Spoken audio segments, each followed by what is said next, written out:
You know who it is, the horror flick digger did Super 6 Big Mitch.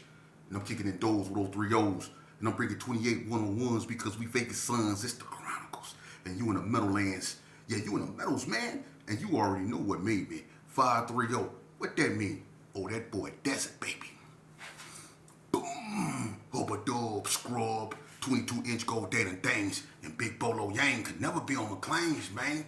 You already know. Welcome to Vegas Chronicles with the host Super 6 Big Mitch. And today, like any other day, y'all know what we do. We kick actual factuals with no additives and no preservatives. Just raw and uncut. Like what? Like summer sausages and crackers. Y'all already know. Shout out to everybody that's been rocking with your boy. Shout out to everybody that's been supporting me, man. And I want to send a special shout out to my TT Cassie. I love you, girl. You the best. You sent me my tripod equipment. As y'all notice, I'm standing up. Everything's starting to come together. 2025, elevation. You know what I mean? We're going straight to the top, man. But special shout out to my TT Cassandra. I love you. Thank you for being down with me for all these years. Even when nobody was down with me, you was always there, you know? And I don't want to throw jabs at nobody or nothing like that or make nobody feel alienated.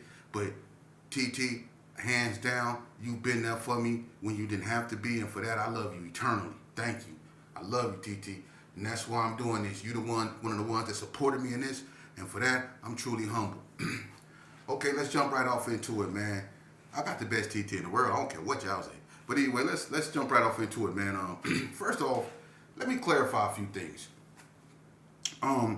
Yesterday when I did a video, I spoke on the incident that happened at Gene, Nevada, and I spoke on an individual by the name of Kryptonite who got into it with Ike P. For those that didn't see that video, you can go back. It was a video I did prior to this one. Well, I said that Kryptonite might have been from Dogtown or the Pueblos, and one of the Pueblo guys got at me. And with all due respect to the Pueblos, you know, I thought that's where he was from. I'm pretty sure that's what Kryptonite was claiming. And he was riding with the Crips. Now, I ain't saying he from there. If he not from there, then he not from there. I don't have a dog in that fight. But that's what he was claiming over there.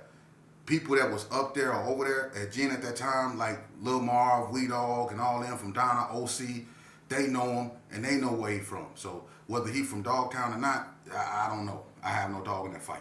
But I wasn't trying to disrespect or nothing like that. Respect to Dogtown and the Pueblos. Another question I was asked was by my relative, Mr. Furley. Mr. Furley, how you doing, man? Shout out, much love, man. You said I was forgetting some things or missing some things. Bang my line, call me, man. We could chop it up, man. And if I fail to mention something, I can mention it then, you know. And y'all let me know if y'all like me standing up or sitting down. It don't make me no difference one way or the other, as long as y'all get the message. You know what I mean? That's what it's all about, is about the message. Okay, now, let's jump right into it. I was asked what neighborhood did I fear the most? Listen, man, when I was in that madness, there's no such thing as what neighborhood I feared the most. Y'all be asking some strange questions, but there's no such thing as which neighborhood that I feared. I didn't fear nothing, you know, but I would tell you this, because I'm not Superman, and everybody bleed just like the next man. I tell you this here. Out of all the gangs in Vegas, the ones that, the gang that I probably could say that I didn't want to run into the most, who I knew I had to really be with that, I'm going to be so 100 with y'all. I done got into it with the 60s. I done been into it with Donna, NTGs, Coast, Paru, you name it. I done been into it with all of them, right? But the one neighborhood that I took this serious, and I'm not saying I didn't take every other one serious, I took all of them serious, but the one I didn't play around with when it came to them, I'm going to be so 100 with you, and I hope I don't disrespect or make people mad, but it's the one neighborhood that gave me, was the hood. I'm just keeping it real. It's something about them cats over there. This when they was calling it the jungle and all that old stuff up over there. Mary D was called, you know, Merc Block. Y'all, when the hood, it was something about that neighbor. It's something about that area, man, that just made me unantsy. I got cousins that was from up over there, like Willie Shepard, Caesar, Corey Allen, all them, right? And my thing was, whenever I came around the hood, whenever I was young, it was just, I had an uneasy feeling about them dudes, man. It's something about the hood, man, that I just didn't, and every time I got into it with one of them, it was real bad. On the street, I done got into some cold, shootouts with them dudes, man. And them dudes is about that, man. Them hoods didn't play. And they come in all different colors. That's the cold part. They got whites, Hispanics, all that from the hood, and they all vicious. So it was the hood that kind of like, put me really on my P's and Q's. And I would say after that, when it was just all out war, them Parus. And it wasn't the fact that the Parus was like, really coming at me all aggressive. It was the fact that I seen what they can do. And them Parus wasn't nothing to be playing. They wasn't nothing to be, man, them Parus wasn't no joke. And I'm talking about before Donna Street came out, before NTG was established. I'm talking about during the OG War Baby era. Them Parus wasn't no joke, man. I don't care what nobody say.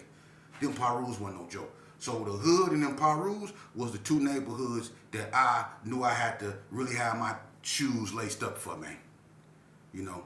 So that's that right there. And that's not to say that the 60s, but see, the thing about the 60s, I got along with most 6-0s. I grew up with them.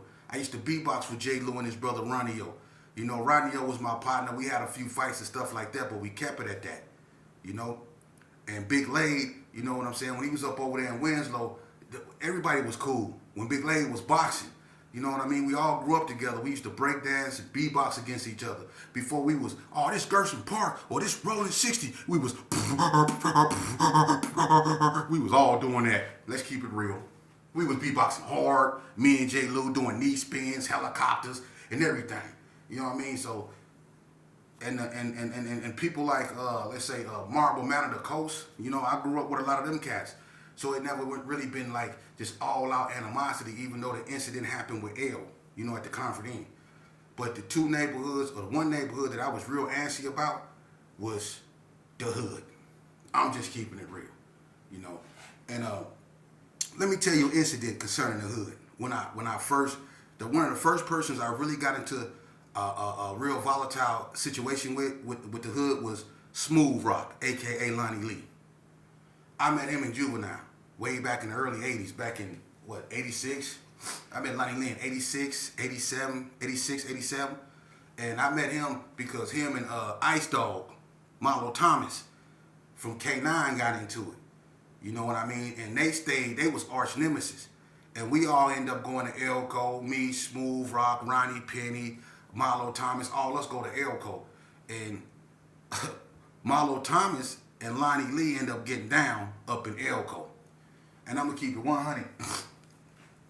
Lonnie Lee smashed Ice Dogg. Smashed him. That little bright-skinned, man, Lonnie Lee was a little slanted-eyed, little bright-skinned youngster, had a little fro. Man, I ain't know that boy can fight like that. When I seen what he did to Marlo, I ain't gonna even lie. I was about 12 years old. I ain't want them problems. No, I started trying to get into it with Easy Money and Ramon Gary because they was my height and my size. They was little. After I seen what Lonnie Lee did to Ice Dogg. Nah, I'm trying to get into it with Lil Dave or somebody like that, man. They about my size. I'm gonna take my chances with them because boy, Lonnie Lee was whooping stuff out. For real. Them hoods wasn't no joke, man. And I'm just keeping it 100. I'm not saying that Ice Dogg was a punk because I'm gonna tell you something. Ice Dogg, Marlo Thomas, hands down, got down with probably almost every blood that came to Elko. Win, lose, or draw, Marlo go fight. And whether you whoop him or beat him, you have to respect him because he not gonna run. He go chunk him. He chunked him with Spanky P. He chunked him with Fat Dad. He chunked him with Lonnie Lee. He chunked him with all the reputable bloods. So Ice Dogg wasn't no joke, but Lonnie Lee wasn't no joke. Wasn't no joke neither. And Lonnie Lee put something on Ice Dogg, man, and that made me I ain't want no problem with him. You know what I mean? I was young then, you know what I mean? But them hoods wasn't no joke. But I want to get into something, man, because I was doing some thinking, man, and I want to talk to y'all about something. I had a cousin, man, and I want to talk about him for a second. because people don't talk about them enough. I had a cousin, you know, and unfortunately we was from the same neighborhood. His name was Freak Dog. They call him Frenchie. You know, I call him Robert. You know what I mean? We grew up together. You know what I'm saying? And I remember when my auntie Maggie used to sell ice cream right there on McGuire, and then she moved over there off McGuire and Comstock. You know, but at first they were staying over there, I think by next door to where Jit then was staying. You know, that's a long time ago. And a lot of people don't know that Freak Dog, when he was a little kid, he used to hang around our other cousin, Timmy. They used to be together, you know? And Timmy and Freak Dog, when we was little kids, you know? But as we grew up, you know, him and L and all them was close. You know, Flock, all them. Freak Dog was doing his thing. That was my cousin. I loved him to death, man. And the reason why I brought Freak Dog up, because I'm going to tell you something about when you got people that really care about you. Even though we was out there doing what we was doing in them streets, Freak Dog was one of those ones that always, whenever it was just me and him, he'd be like, man, what you gonna do this time? You gonna go back to Elko or you gonna stay out, man? Ain't you tired of getting locked up? All you do is get locked up. He was just sitting out there, but he was trying to talk to me, you know? And sometimes when I come over there and I be full of my package and I have pistols hanging out my pocket and stuff like that, Freak Dog would take my pistol. You know what I mean? He'll take the bullets out, you know what I'm saying? And stuff like that, so I don't make no mistakes. You see? He was that type of person. Or he'll just take my pistol anyway and have me looking for it for 3-4 days. And then when I find out he got it, he'll be laughing. Yeah, you know, he was a good dude, man. You know, I love Freak Dog, man. You know, and I remember when he had that burgundy Seville he bought from Jody Mack. I remember one day we was over there by Trip Mack house, by Bubba Jack house. He come hitting the corner. It's bullet holes all up in the side of him. Them bloods and got at him, right? And I remember that they tore the car up, man. It was parked right there in front of Bubba Jack house, man. We used to sit in it sometimes, or sit on it and get blowed and stuff like that, you know. And I remember one time the Yellow Jackets, they had me over there by the bars, over there by Bubba Jack them house. They had me hemmed up, and they was slapping me upside my head, roughing me up and stuff like that. Freak Dog and Big Hub hit the corner. Freak Dog tripped out. They threw Freak Dog up against the wall. They had both of us hemmed up on the wall like this here. You know what I mean? That's my cousin, though. And no matter what happened, like with me and Nick, I had a homeboy named Nick. Look, Nick, I told y'all about Nick. Nick from the South. He fight barefooted, for real. And me and Nick used to get out every day. You know, I don't know why I was a sheepdog, so they want me to fight Nick. I'm 13, Nick 18. You know what I mean? Look, Nick put it on me. I went 0-3. He whooped me till I split. Listen, I hit him in his head with that. Boom! I'm talking about all I need from you is understanding. How can we communicate? I hit him in the head with that pole, boy. We got some understanding that day, for real. But anyway, when me and Nick kept fighting, I couldn't whoop Nick. You know, he was too big. He was old. He was an adult. He was going to jail. Freak Dog stepped up. See, people didn't know that Freak Dog stepped up. You know, Freak Dog caught Nick over there on the side of the wall. It was me, King Roger D, Freak Dog, and Rip. We was on the side of the wall. We was over there drinking. Nick came up over there on that BS, you know, and Freak Dog, boom, and had him on the ground and was sitting there elbowing him on the ground. You know what I mean? Showing him, you know, and hitting him up under his chin and. You know what I mean? Freak Dog was roughing him up out there because he kept trying to fight him. And he didn't know the Freak Dog was my big cousin. Freak Dog wasn't just finna go for that. You know? And why I brought him up is because when I got into it with the Donnas, right? And this is what a lot of people don't know. The reason why the Donna Street Crips and the Gerson Park Kingsmen went to war is because after the situation happened at the Cottony Club, the Donna Streets, when they heard my name, they came to the Gerson because at this time, the Gersons and the Donnas was allies, plus everybody was trucing in Vegas. So they came to the Gerson. It was about 20, 30 of them. And they came to the bars, and it was Face, Freak Dog, Pipe, all in was up over there. And they came and they was asking where I was. But some of the Donnas was emotional, and they was hollering double C's, no K's, and stuff like that. And when you say double C's, no K's, that's like disrespecting the Gersons. You know what I mean? But anyway, one of the Donnas was really emotional. And he was, basically just venting out loud. And Freak Dogg got mad and basically told the Donnas, well, if he did it, we gonna be banging then. And they was like, well, it's like that? He was like, if he did it, we gonna be banging. Freak Dogg the one that told him, it is what it is. That's my cousin. Now, they could have went and found any other Gerson, and it might would have transpired differently. They could have said, F Sheepdog. He up over there. But Freak Dogg was like, if he did it, it is what it is. He was willing to go to war. And I come around the corner, me and Duck House, about 15 minutes later. And I found out what happened. And that's when Humper Stump, Al Wack, R.I.P., all them came out there, and everybody armed up, and we was like, okay, we finna go to war with Donna. But that was my cousin, Freak Dogg. That's why the night I got arrested, when I got arrested that night, when Jeff, D-Boy uncle, you know what I'm saying, when he got hit, they got Freak Dogg. They targeted Freak Dogg. You see, they shot Freak Dogg in the foot the night I got arrested.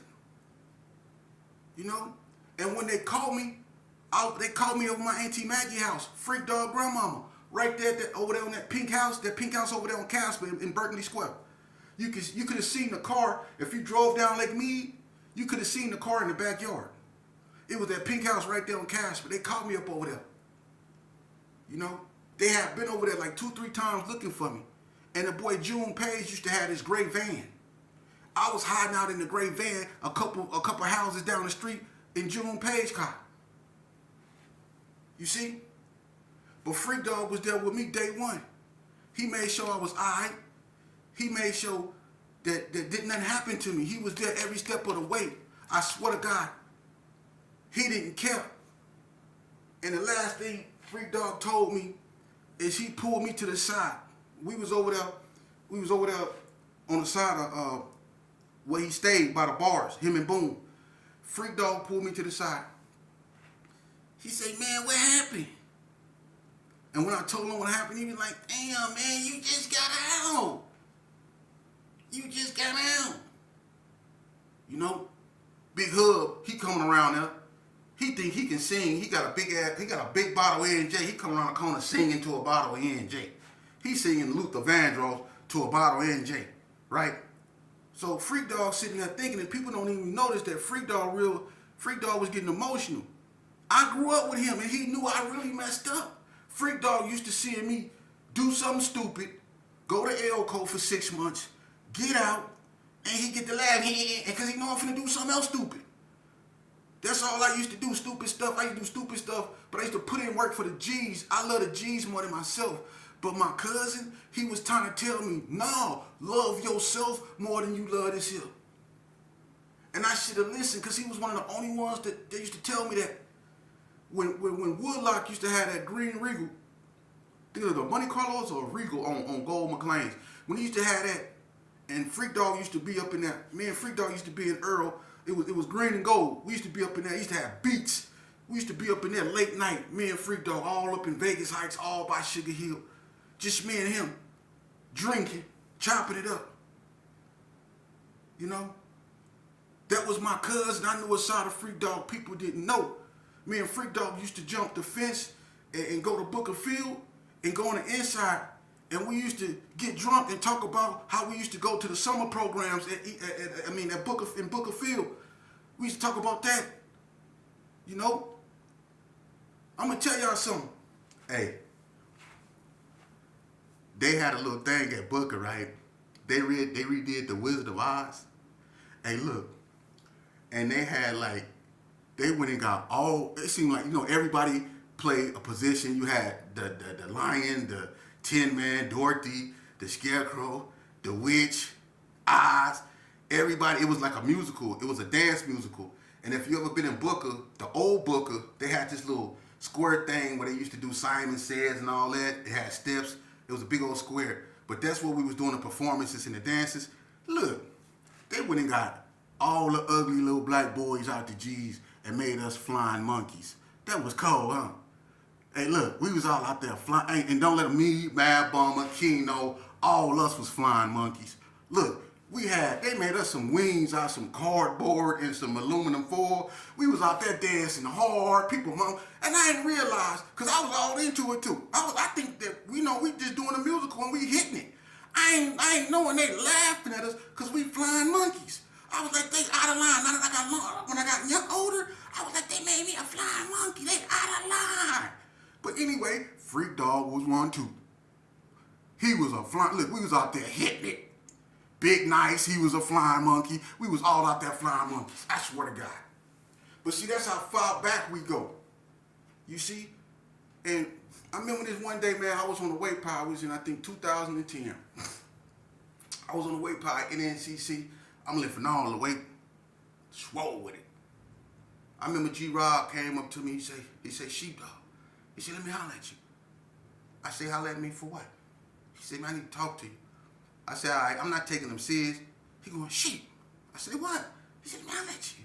So I'm like, oh, it's serious. So I go up over there, because I don't like to be disturbed when I'm lifting weights, you know? So I go over there. I'm like, what's happening? He said, come on. So I start walking with him. I'm like, what's up?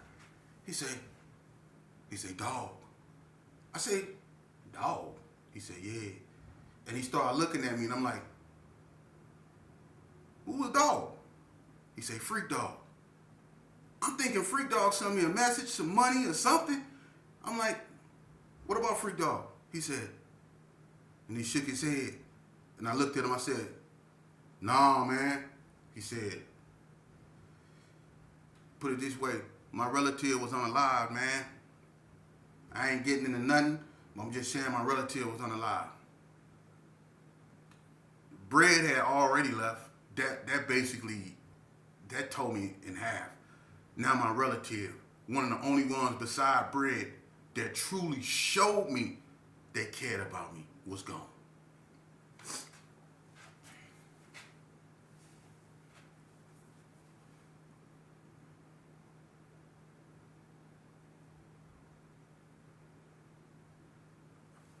Look, man, you youngsters, y'all got so much to live for. You got mothers that will go to hell and back for you. Some of y'all is really intelligent, but yet, for some reason, you allow yourself to be lured. I don't know what is it about the streets of this goonery, of this thug stuff that seduces our youngsters to the point to where they just throw everything, their whole potential out the window to pursue something so fictitious. These cats out here in these streets don't love you, man. No. They might love to get high with you. Yeah, they might love to steal cars with you. Yeah, they might love to do ungodly things with you, but they don't love you. They don't love you. And the fact that you keep putting yourself in a position to get locked up or unalive shows that you don't love yourself. And that's where you ain't gonna never get it right when you don't love yourself. You have to love yourself first and foremost before you love anybody else. You have to love yourself. You know? My cousin ain't here no more. You know? And that's sad. Because now his son and his daughters gotta grow up with a void that can't be filled.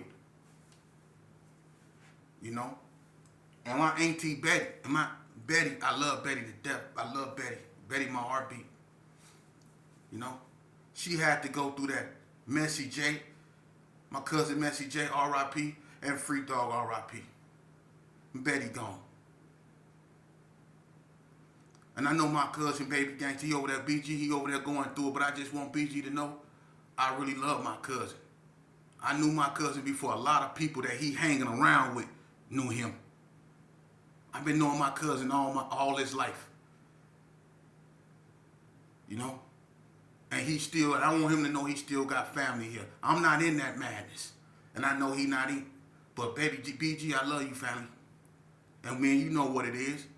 We know what we stand on. We know where we come from. We know what it was about, man.